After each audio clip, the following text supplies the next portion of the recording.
Hello, everyone. Welcome to the eLearn Hotseat, the eLearn podcast, as some people know it as well. My name is Ladek. I, as usual, am coming to you from the lovely OpenLMS. And I'm excited if anybody is out there joining us. We are doing this at a different time today. Usually we're at 11 o'clock Eastern today, but I have a special guest that's joining me here, as you can already see on the screen. And because he didn't want to get up at 2 o'clock in the morning to talk to me, actually, I guess it would have been probably like, I don't know, it would have been some really crazy hour. We decided to do it a little later in the evening. But Mr. Dean Saunders, how are you today?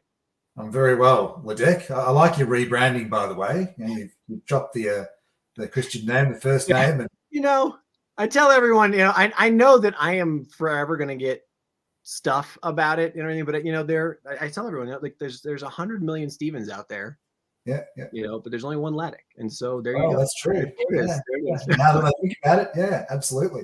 Counting on one hand, one finger. Yeah. Dean, you and I both work for this wonderful Open LMS company. Why don't we start off? Just give us the 30 seconds about who you are, and you have already evolved in this company a couple of times into the role that you're overseeing and whatnot. So, what is it that you're paying attention to right now? What should we call you? Yeah, well, I think first of all, Stephen, we work for education. That's what we first do. Yeah, we work for education. Open LMS gives us a paycheck, which we appreciate greatly. But yeah, we certainly work for education. And these days, I'm looking after corporate education across the Open LMS group. So I'm out there. I'm talking to organisations about the direction that they want to go in, what they're not getting out of their current strategic approach to the way they address education. I'm talking about their content approach as well too. So things like open source content versus micro credentialing and the like too. So the stuff that we just want to learn now. We don't want a badge for it. Like if I want to make a cake, I don't want a cake badge. But if I do a course on introduction to Excel, I might want an Excel badge. Sure, absolutely. Before, I know that there's a couple of pieces that we wanted to touch on here, but as you were started describing that, the first thing that is, do we do ourselves a disservice by dividing the education market up into K-12, secondary, K-12, higher education, corporate learning? Does it do, as an adult, as I move out of higher ed and I go into, the rest of my life, what about education changes? What's different? What are the things that I need to change, and what are the things that I'm expecting from my company these days in terms of education? I think the two basic fundamentals to look at there, Ladek, are one I have to pay for, the other one I get paid for. Okay, that's 100%. No, like I love how you go right to the paycheck every time. That's great. Well, yeah. Well, when you think about it, when you're a student, let's say you're at university. I'll use university as the example because that's where I spend a bit of my time. I'm paying maybe $20,000 a year to a reputable institution to be educated. So I'm saying I'm going to forget the paycheck. I'm not going to go straight into the workforce. I'm going to invest in myself with this organization. And I'm depending on this organization to get me ready for a workforce, to give me a successful job, or to give me the skills and grounding I need to get to the level I want to be, and learn those basic fundamentals and about project management or whatever sort of field or discipline you hope to go into. When you're in the workforce, though, you're being effectively paid to learn. So you go to work as a part of your working career, your job. Education, on-the-job education becomes specific to that, and generally specific to the role as well too. So it'll generally be some sort of targeted education. You forget the compliance stuff, but it'll be education directly related to your discipline. So they're I think to some extent they're going to be at least in the shorter term fairly separate things, or more they're close together. They morph into one another. So I pay to learn, and then I get paid to learn. I love it. The reason why I think it probably sticks in my brain is we've had a couple of people on the show who live in that gap, or that transaction, that conjunction where higher education and the corporate world meet. Like, what are the needs of the corporate world? What does higher ed develop? delivering, and how do we make those bonds stronger, or how do we make those connections stronger? And so I find it Yeah. interesting, just to beat this to death. I Yeah. saw a post on LinkedIn the other day. Somebody was asking what would be, it sounds like a fairly fundamental question, or a very basic question of what's the difference between upskilling and reskilling, right? But again, it goes back to your point of when you're in the workforce, that education component, you can't show up and be done anymore. Yeah, well, that's right. I mean, I'm speaking to a lot of hospitality organisations, funny enough, at the moment, and probably not funny enough, but funny to the extent that they've got the biggest job shortage at the moment, so they can't find people with the necessary skills. And excuse me, look at bartending, for example. Well, you need a responsible service of alcohol certificate to serve drinks, or you need to be of a certain age and have a qualification, if you like, to be able to do that. Same with serving food. You need a certificate in food hygiene. So it's not like you can just open the doors and say, hey, we've got jobs here, learn as you go. You need that certificate before you go. But I think, I'm touching on COVID, and we sort of have to do that because it's still there, Mm-hmm. But a lot of people left the industry due to COVID, just due to restaurants shutting down and food processing factories and the like shutting down. So that created a skill shortage, and that also tied into people's lifestyles, because traditionally hospitality is like something that's done after hours, maybe 6 p.m. till say midnight. And then people sort of got used to the fact that those who working in hospitality, you might have had friends who weren't, saying, oh, well, I can actually catch up with you now from 6 p.m. till 10 p.m., whereas I couldn't before. So they're going, well, what other things can I do? How do I reskill, for example, to be able to reach out to other jobs and the like too? So, things have definitely changed, and people have had to sort of, change their approach to how they live and learn at the same time. Fantastic. I want to give you the stage for a little while here. I'm going to shift gears on you, because you, in the green room before we started this, kind of threw on the table, you had some interesting breaking news, which quite honestly, this is not a setup. I have no idea what you're about to put on the table here, but what's the breaking news? What's the good stuff? I do. Look, it's some really, really exciting news. And one of the things about working in education as a whole is you're always giving back. Whether you realize it or not, whether you're a back-end developer, whether you're a content creator, whether you're an instructional designer, whether you're a general manager, no matter what it is.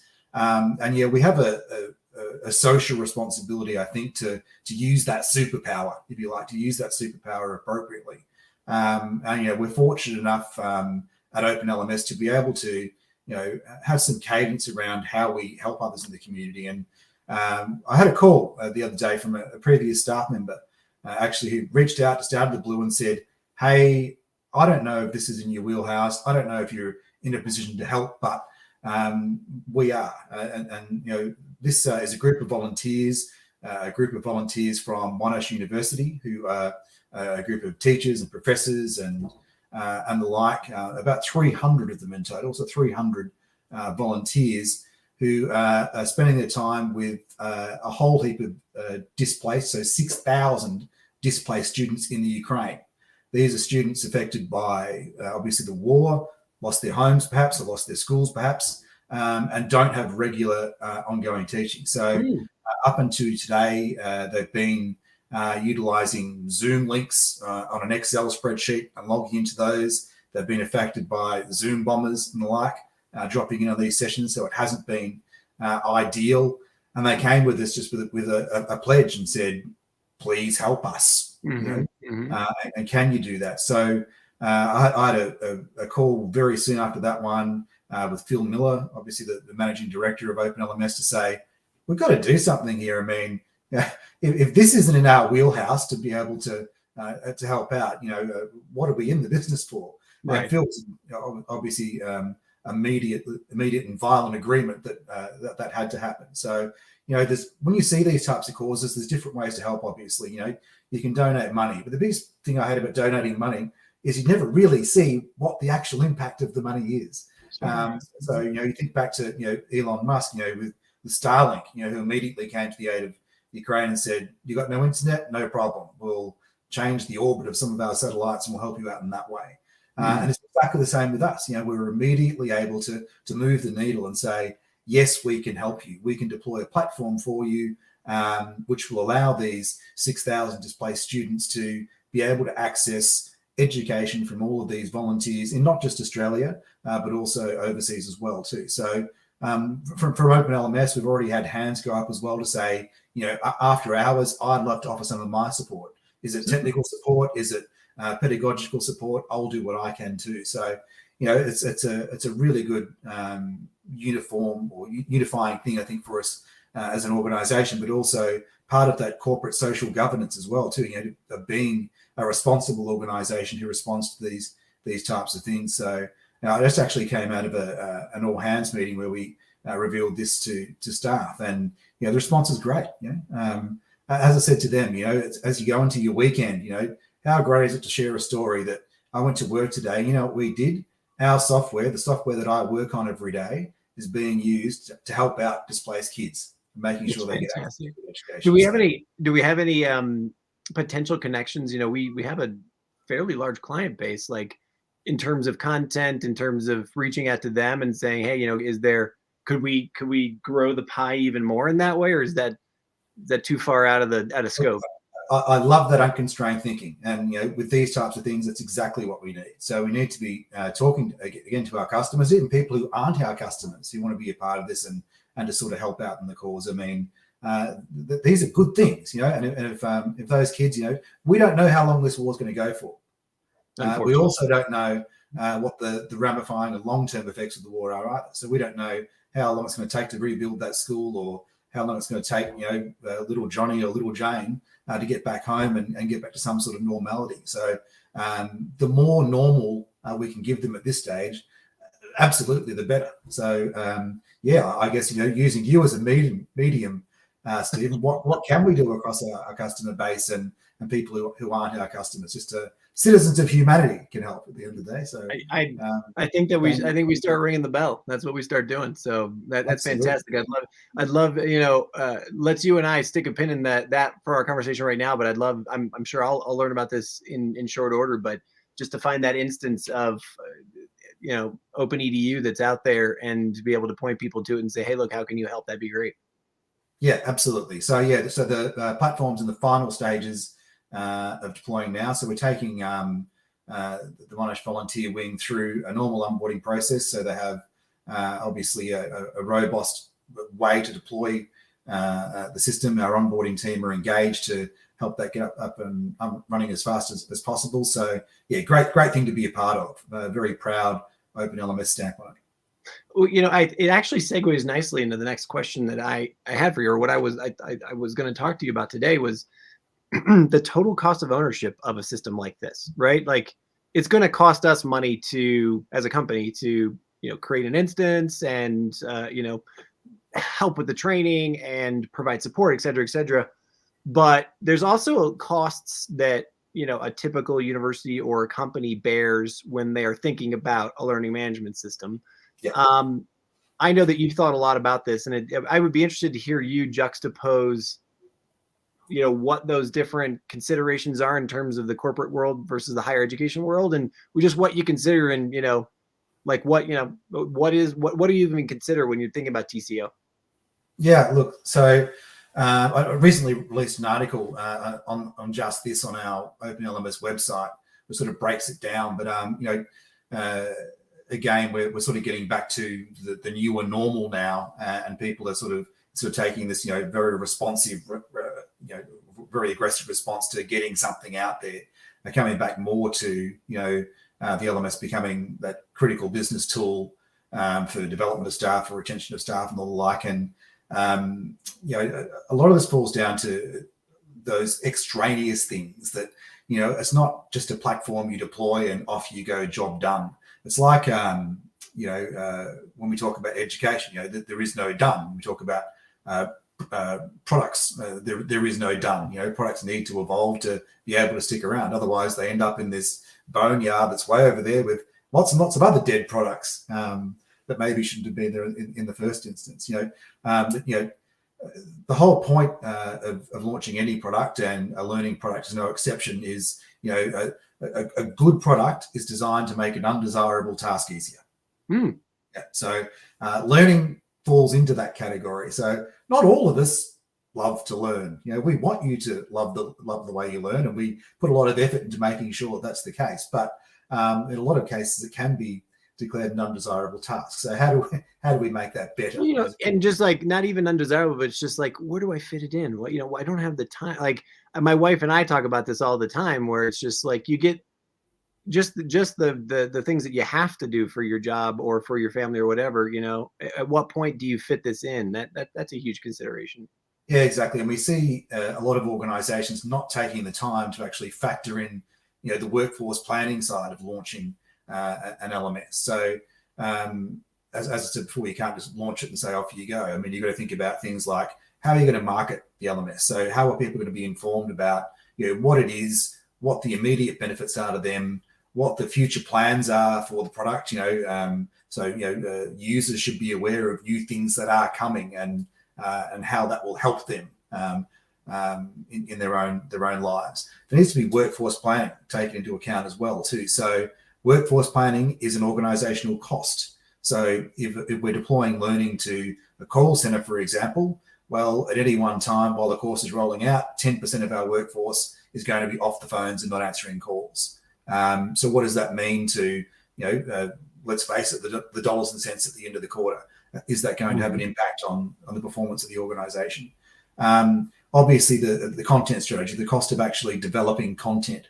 Am I going to be able to do that in-house? What's the physical cost of actually producing that content? We see a lot of organizations that might use a subject matter expert, for example, to produce that content. But what's the true cost of that? Because that subject matter expert also has a day job as well too. So is that going to push out other projects by them not completing those projects on time? What's the impact of that? So is outsourcing a more viable and cheaper option to get the thing done, where you have a fixed cost and a fixed rate of time? So they're things you need to take into consideration. And obviously employee value. So how do you get feedback mechanisms to make sure that what you've implemented inside your organization is showing some form of return? And some form of return in the case of learning isn't an immediate return on money. Sometimes it's a longer investment than that. But, you know, one way you might measure an ROI on good e-learning is perhaps if you're rolling out sales training. So you're rolling out a sales curriculum, but what's the business outcome from that? So we know what the learning outcome is. By the end of this course, you'll be able to do X. Or by the end of this curriculum, you'll be able to do Y. But what does that mean? So to the CEO, I've got to go to him and say, right, if we put our staff through this training, it's going to be a 6-month curriculum with regular checks, regular mentoring, regular coaching. And by the end of this, I reckon we can have a 5% increase on our bottom line. That's what you kind of just stole my thunder, because I was just going to ask, how do we have TCO relate to ROI, right? Because ultimately you're investing in these systems, in these processes, and making decisions to raise the bottom line, right? To make people more productive, to make systems more efficient, and then ultimately have a higher return for the company. So is that equation always unique for every organization? They kind of have to figure it out on their own and kind of make the most sense of it on their own, or is there a process that we can follow? Yeah, look, I think there is a process we can follow. I mean, I've got some documentation around this. I should actually probably share, and probably will in coming weeks as well. Perhaps we can figure out on the. Maybe I just gave you some work for a new article. Yeah, you probably do. Yeah, I hate meeting with you. Yeah. Yeah, look, there is. And I mean, you know, it's going to be different depending on the type of organization you are. Like some organizations are going to want to reduce accidents, for example. So if you're in manufacturing and you're having 5 accidents a month, well, obviously 5 accidents a month is fairly high. So what's wrong? What don't these people know that's causing them to have accidents in the workplace? So the ROI is different to increasing sales by 5%. So they are slightly different playbooks, but they do vehemently express the importance of considering these things before you actually implement or go shopping for an LMS. Is an LMS even the right fit? Is it the right product to solve your problem? there's no doubt about it. Education, and it's not just platforms. Obviously, it's the content that sits on that platform as well too. Education makes you a more competent organization, and competent organizations lead to more confident organizations who are able to make bigger and better informed decisions. And obviously that leads to overall productivity and indeed retention. If you're happy going to work and you're always learning something new, so you can't know everything, but if you're feeling more confident in what you do to be able to perform your role, the more likely you are to stick around and want to develop and impress those impressions on others and the like as well too. So it does have an overarching business effect, education, versus just a band-aid solution for a particular problem. So take me next to, you mentioned him earlier, Phil Miller, the executive director at OpenLMS. He's kind of famous for saying, an LMS never taught anybody anything, right? Like this is the platform, this is the system that we use in order to deliver education. What are as you're focusing more now on the corporate world, what are those needs and pieces that corporations need in order to deliver education? So how are they developing content? What are some unique solutions that you're seeing out there in terms of that? How are they delivering instruction? Are they using sort of forward-looking technologies like AI and machine learning? What are you seeing out there right now in the corporate sphere that is either surprising, accelerating, or what? Yeah, so there's probably two sides to this coin. So there's the infrastructure, privacy, legislative, technology side, and then there's the good stuff. There's all the non-sucky stuff. Exactly right. So look, obviously over there we do need to have these things, and I don't want to downplay them because they are very, very important. But we need to have high-performing systems on high-performing architecture. We need to have products that are supported by highly competent, efficient people and processes. This is all the stuff that you don't see, and it probably comes back into that total cost of ownership too. Is you want that to be someone else's problem. You don't want to be worrying about penetration testing and privacy and performance and upgrades and all that sort of stuff. You just go away that bit. What I want to see is the immediate impact on my people. So out there at the moment, we're seeing definitely a gravitas towards people wanting, obviously, the infrastructure and the side bit. That's a good bit. So that's a checkbox. And they'll generally give us big, long lists to say, the system must do all of these things. And we do, for the most part, most of those things. But on the student side, students themselves are obviously giving more of a voice these days as well, too. So students and learners. So generally, I'll speak to K-12. I call students. Workforce, I call learners. So I'm going to say learners. Let me change a gear there. So learners, want recognition for the things that they do. Now, when we talk about, and I spoke about open source, when I talk about open source learning, what I'm talking about is things like, TikTok and YouTube and Facebook, places where it's, that sort of Web 4, user-generated content. So as I said before, I don't want a badge to be able to make a pie, but I want to know how to make the pie. I want to save it to my favorites and done. But in the workforce, anything that they do, we're seeing a stronger demand for recognition of that skill. As people put together, we talk about the skills economy and the like, that's their currency, if you like. So we talk about skills in the blockchain, for example, and being able to have that skills portability from one role to another.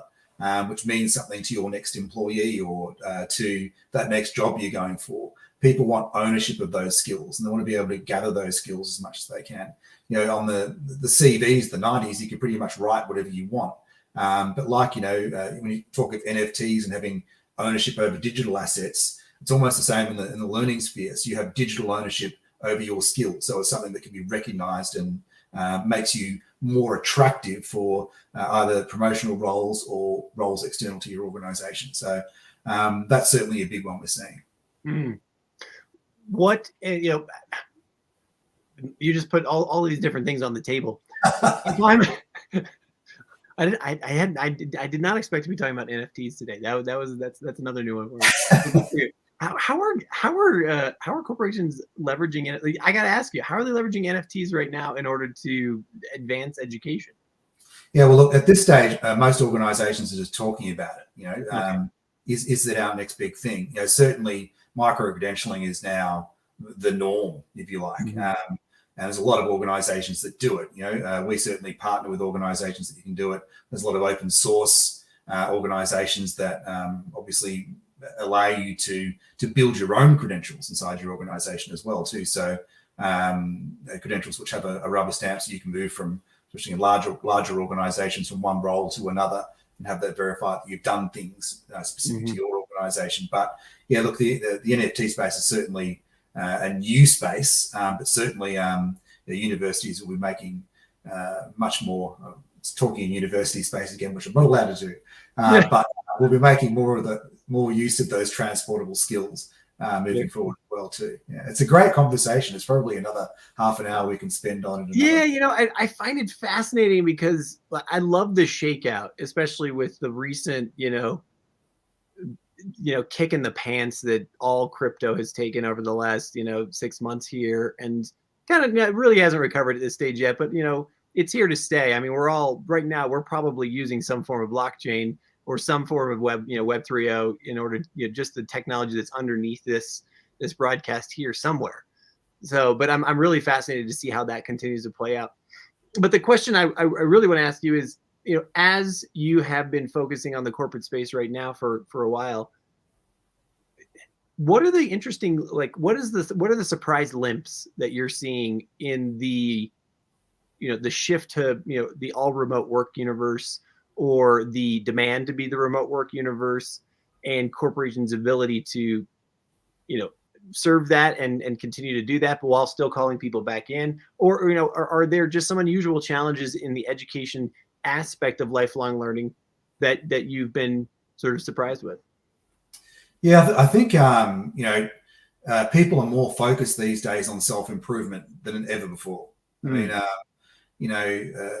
in the past, I think we may have done a lot of what was necessary rather than necessary to sustain ourselves in our current roles and those sorts of things, versus the new economy, which is, again, the digital skills economy. So I can pivot, I can reskill, or I can upskill. So people are a lot more focused on that in the remote work environment. And I think, a part of that is driven by the way we use our time as well too. I mean, in a traditional setting, you'd arrive at work, you'd get out your to-do list and carry forward those items you didn't do yesterday and add the new items to the list and all the rest. I think, that list has changed somewhat, and it is, and educational or personal development are sneaking more and more onto that list as well too. So that creates a bit of a shift in the way we traditionally learn, and a lot of that learning is obviously happening online because again, when we were in the workforce, we might have enrolled ourselves in a face-to-face session somewhere at a university or at a corporate training facility. Now, more and more of what we're doing, because we're doing it from home, is obviously going to be online. So therefore, we're confronted with a sea of providers now that we didn't know even existed before. We really weren't looking for them. So yeah, I think personal and professional development are really becoming more part of every day versus that thing I just have to do to satisfy my boss or satisfy the needs of the organization or have a chance at getting the new role. Does that mean that businesses and companies now, it has to be a part of the package, that when we're choosing the content that is available to employees, it's not only what serves the business, but then also serves the employees, and we're making the assumption, maybe again, there's the equation that we're already doing, that TCO of all of that content and the support and whatnot is going to ultimately serve the bottom line of the business as well? Yeah, well, absolutely. I mean, let's face it, we all work for money. Mm-hmm. Sure. Sorry, I'd love to say that. Otherwise, we'll all be volunteers and we'd grow our own food. I don't know. But, I think when you look at packaging as an employee now, when you do apply for a role, you do consider education. How are you going to make me better? So I'm coming to you with a certain set of skills. Those are a certain set of skills that you need, because you're interviewing 3 people. You chose me over the other 2. So you obviously want what I have to offer. But I also need something from you in return. And it's not just money. It's going to be money, it's going to be time, and it's going to be some form of professional development. Because I need to know in 12 months' time or 18 months' time or 2 years' time that there's somewhere else for me to be. Because I don't want to be doing the same thing forever and ever and ever. I want to be able to progress, at least in some part. That I think makes up an important part of the overall, let's call it the remuneration package, or the retention package, or the attrition package, or maybe we eventually call it the growth package. But the package is worth more than just your base salary and benefits. And I love this conversation, because I'm just thinking about the ephemeral. I love thinking about just the ephemeral nature of everything these days, right? And that is now we finally have arrived at this place where that is the career is ephemeral now, right? I mean, as you just said, look, 18. I love the time frame that you even use, like a year, 18 months. I'm like, wow, like most people are just getting. I used to think most people are just getting started in their position, sort of a year in. You kind of own it and you can really kind of run with it. But that's when they're already starting to say, wait, like what's the next? What's the next thing, right? Well, the roles have evolved so much as well. It's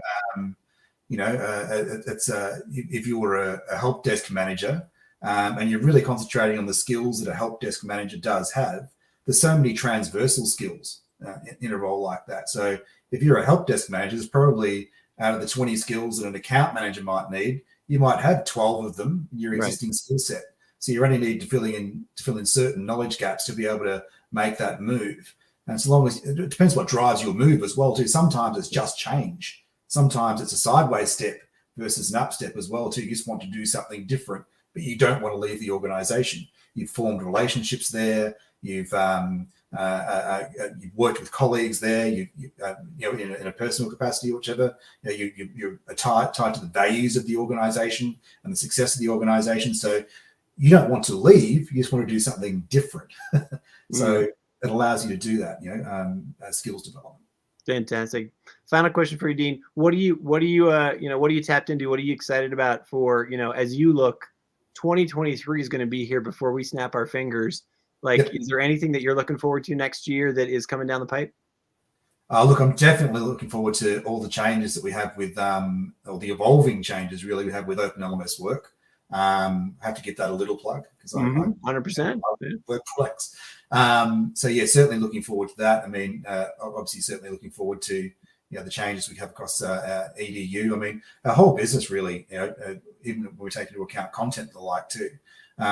It's great to be talking to customers, to potential customers, to people just in the industry, about what we're all doing, and it's great to sort of see some of that mesh out there as well too. Sort of see all this stuff gel together, and I hate problem replication when you got too many people working on the same problem, and quite often coming to the same solution. So if we can work together on solving those problems, everybody wins, I think. So I'm looking forward to doing more collaborative stuff over the next sort of 6 to 12 months. Fantastic, Dean Saunders. It is always a pleasure to speak with you, sir. I wish you a wonderful morning, and I guess it's Friday for you. So have a great end of your week, and we'll talk soon. I will. Thanks for having me on again. Ciao.